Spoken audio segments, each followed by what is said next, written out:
Hello and welcome back to another episode of Uplifting Impact. Today we have Michelle Kedem on with us, and I had the great pleasure of being able to work with Michelle on an executive search. Her team was fantastic, and the minute I thought that I was going to do this podcast, I thought about Michelle and I thought about the team at OnRamps, because they have done just such a phenomenal job of really thinking very strategically about how to incorporate diversity, equity, and inclusion into every step of their process. Now, what she does at the firm is she is responsible as a managing partner and a founding partner, she's responsible in supporting the firm's strategy, the development and external relations and finance of the organization. She also leads client engagements. She works with organizations across a range of issues with an emphasis on impact investing, education, advocacy, and philanthropy.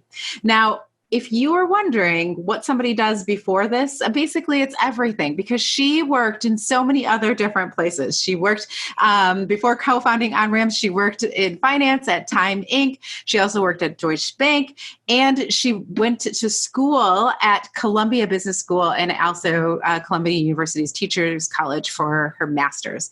So you've done a little bit of all of these things, and you ended up, and also did I mention, because I love educators, I need to mention that you also have an education background that you taught.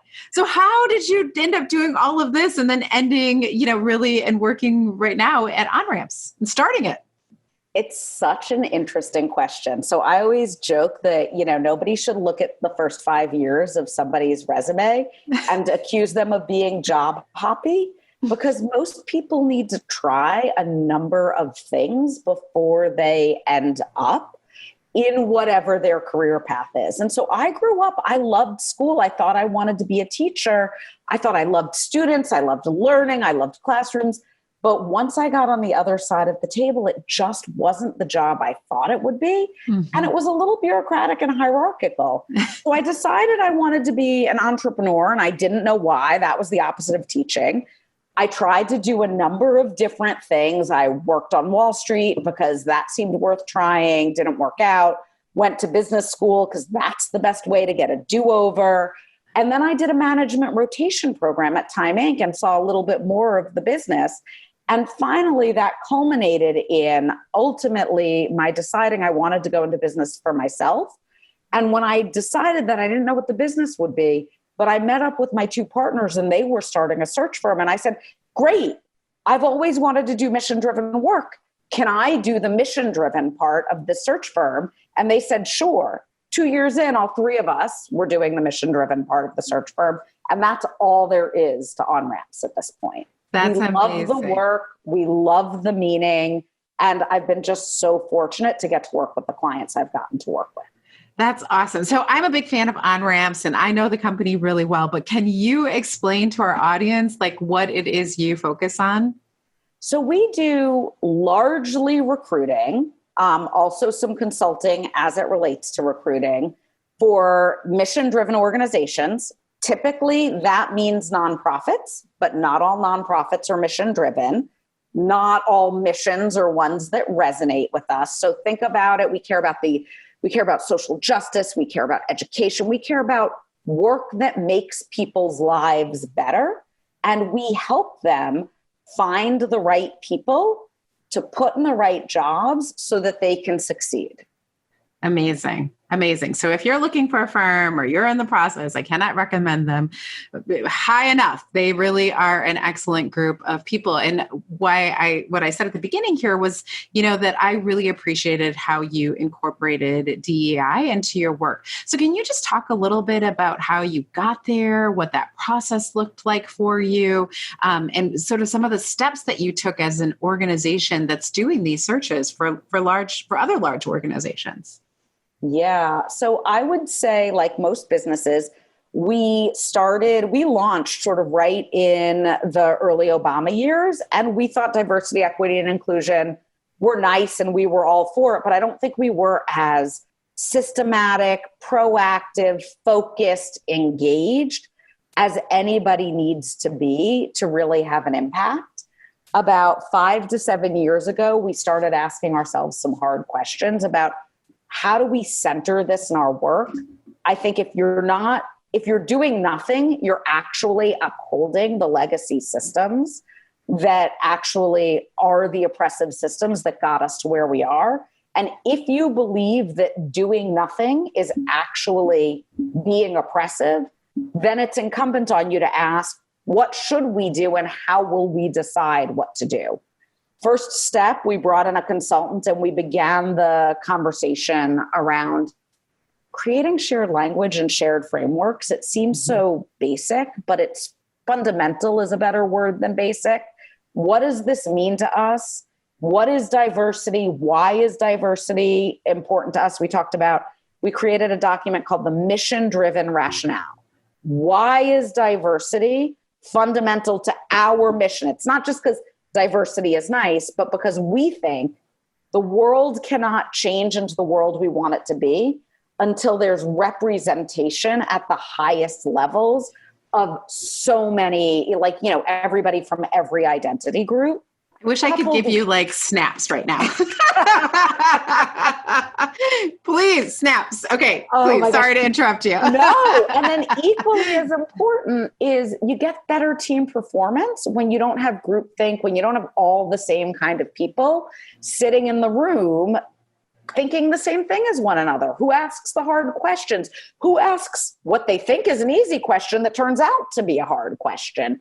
You just don't get that interplay if you're not systematically focused on making sure your leadership table includes people from every walk of life. So we started that early in our process. We did, so we're a search firm, we do recruiting. And so we run these processes. We start with, everything from business development to signing the contract to having a kickoff meeting, sourcing and assessing candidates. We present them to the client. Client then does 3 rounds of interviews. We negotiate an offer. We get to a conclusion. That's the arc. That's the arc of search. Sure. Well, we would need days for me to tell you all the ways that bias, implicit and explicit, can creep into that process. We would you here. Yeah, yes. I agree with you. But one thing I just want to point out before we even get into the days worth of stuff that we could talk about is that you actually started with an internal process. Yeah, we started with what we called a diversity, equity, and inclusion audit. And we mapped out and then we basically think of it as a timeline with hotspots. Let's open up Pandora's box here. Now let's look in this box. Now let's look in this box. And we created a calendar sort of in month 1. These are the boxes that we think are either most important or I hate all business cliches, but low hanging fruit. Sure. There are probably some things we could do quickly and easily, like changing the way we pitch business and changing the way we do a kickoff meeting so that people know that this is going to be important to us. Now, I say that we just completely revamped our kickoff agenda. And as of last week, we'll be adding a separate meeting solely devoted to diversity, equity, and inclusion, as opposed to a section of our launch meeting. That said, it used to be something that we hoped would come up, we'd like to come up, but we didn't write it in. You weren't intentional We didn't about have it. Systematic questions we asked the client. Right. Now we have so many systematic questions, we need a whole new meeting just for it. And we tell people in the business development process, this is something we're going to do. So if we're not right for you, if your organization doesn't see it as a core value, we're not right for you. And if you do, some of it's going to be really compelling, interesting work, and some of it's going to be hard. And we want to be on this journey with you, but it's going to be a journey.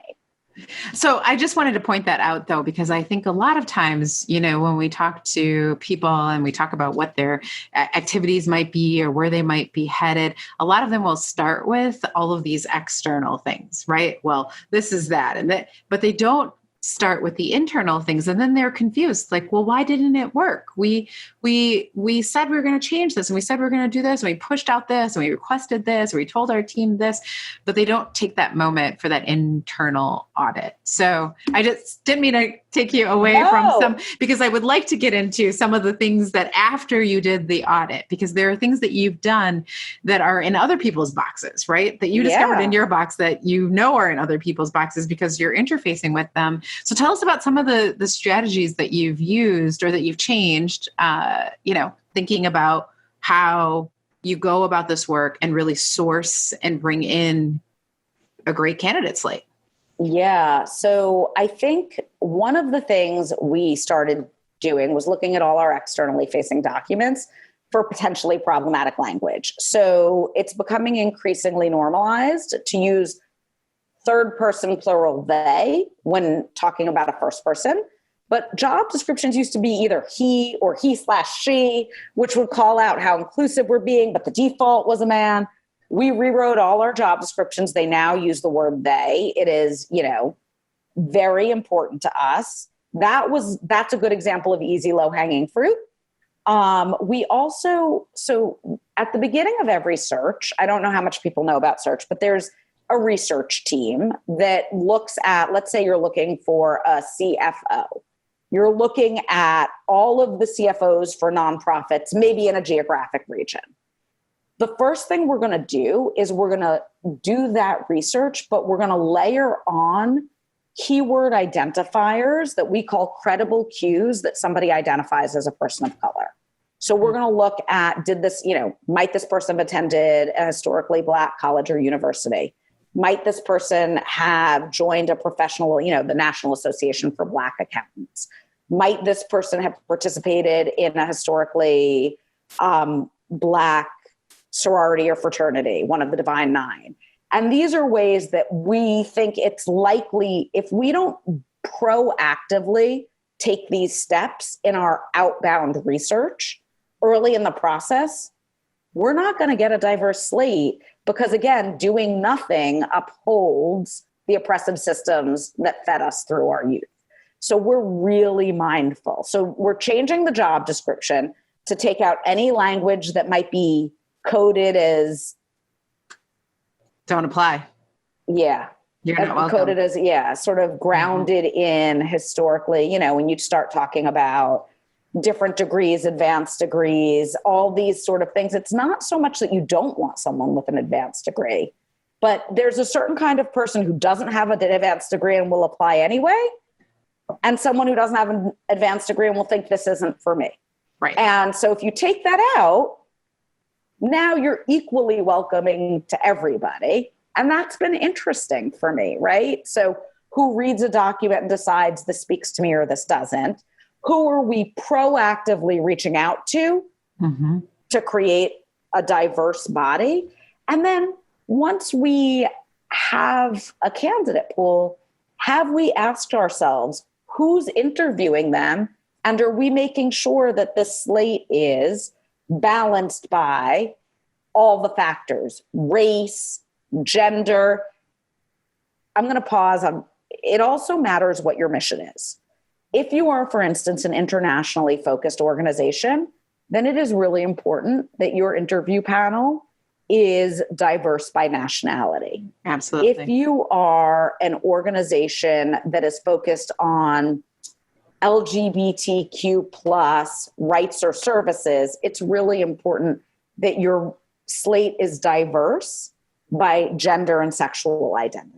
So we're also not thinking about diversity in a vacuum, but its relationship to the mission at hand, as well as its relationship to the composition of your team. And your community too, right? Exactly. The community that you are hoping to serve, because we are talking about service-oriented organizations. So that's really important. Now, you just said something, and I want to make sure that we don't skip over this, because this was something that I thought was really interesting about your process.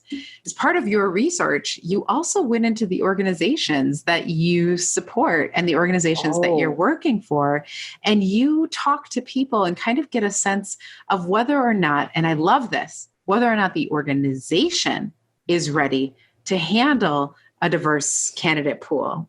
And I think that must be kind of touchy, right? And also challenging, but I'm so glad that you do it. Can you talk to us a little bit more about that? Yeah. So we start with a listening tour, and the listening tour is just the beginning. I mean, this idea of being talent ready particularly in organizations. And I will say we saw this a lot more in 2014, 15, 16, when lots of organizations and the culture was embarking on this dialogue. If it's 2020 and you're still largely non-diverse at the top, there's probably a little bit more complexity than there was with the organizations. If you've resisted this long, there's probably some greater unpacking that needs to happen versus being midstream on this journey. But we're doing a listening tour, and we're listening for what is going on. So there are a few questions we ask. A really important question we ask is, what steps have you taken already to support people from all backgrounds in your organization? So have you hired an outside facilitator to facilitate hard conversations? Have you looked at your own policies, your own promotion philosophies, your own compensation to make sure that you feel good that everything is banded correctly? Have you created a shared set of frameworks and language for your organization so that these topics are sort of demystified and destigmatized? And so when organizations have done that, they're better able to not just hire people. And I will say, it is really important. Just if you're a super talented person of color, you don't want to go to an organization in 2020 that hasn't taken those steps. And you don't have to, because the culture is changing and so many organizations have. And that's one of the things I was wondering about too, because as you talk to candidates, are you seeing an increase in the number of questions that people are asking about potential, employers when it relates to what they're like diversity, equity, and inclusion? Are you seeing a push-pull situation, or are you seeing it on both sides? I'm seeing it on both sides. And I think there are two factors going on. So at first, I do think the culture has changed tremendously. There were some big watershed moments right around Black Lives Matter that really changed and brought above the surface tensions that were hiding under the surface that needed to be unearthed. We have a long way to go, but conversations have started. But I also personally am starting the conversation in all the interviews I do, regardless of where, one of the things that's really important for us is that we have a standard interview guide. We do that for equity purposes. Well, part of that interview guide is introducing the topic so that it's not somebody else's burden to start the conversation with me. So yes, the culture has changed, but also we at OnRamps have work to change. Absolutely. And I think that that's important, because a lot of people who are listening to this, they may be in the place right now where they are hiring, or they may be in a place right now where they're considering going into a role. And one of the things I will tell people all of the time, no matter if you're the person who's, hiring, or if you're the person who's looking for the job, is this conversation about culture. If it doesn't happen during the recruiting process and people don't understand where you sit, nobody wants to be surprised. Right? Nobody wants to be surprised in this space. It's not fun. And so being able to infuse your entire system with this dialogue so that it does become part of the culture and part of what the expectation is, that you can have these really frank conversations, is important for the health of the whole organization.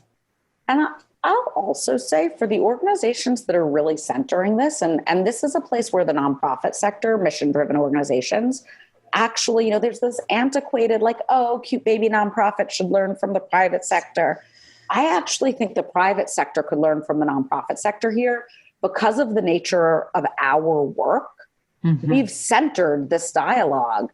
And the reality is, if an organization has centered the dialogue, they're not going to want a candidate that's not bringing it up, right? They want the candidate that cares. Because, it's interesting, I'm working with one client and they said, it's not that I want to hire someone to come solve this for me. It's that this is a burden we all carry. And I really want whoever walks in and assumes this role to come share changing this society alongside us. And it was really beautiful imagery. I now quote it to everybody who applies for that job. And it makes the people who care want that job more. Absolutely. So I'm just so glad that we had the chance to chat here today. There's a lot of, no matter what organization you're in, no matter what sector you're in, everybody knows that doing HR and bringing people in is literally the most important thing that you can do to make sure that your organization thrives. The fact that you're creating a space, through what OnRamps is doing, the fact that you're really leading the charge in how we can try out these different things and bring them in is just it's just so awesome. So thank you so much for doing that. My pleasure. And I just wanted to say that one of the things that everybody listening can really do with this information is you can apply it. You can take it and look at your own practices and the things that you are doing in your own process. You might be, doing a search right now, and you could think about, well, what is the link? Look at your job description. What language in there is necessary? What's really not necessary, but maybe, be pushing people off? Look at the all the steps in your process. Can you do an audit yourself? Maybe if you could bring somebody in to do it, great. But if you can't, can you just look at the practices yourself? Can you do a listening tour? How was the onboarding process for the people who have come into your organization? How is it different for different groups that are in the organization and their experience of what that feels like?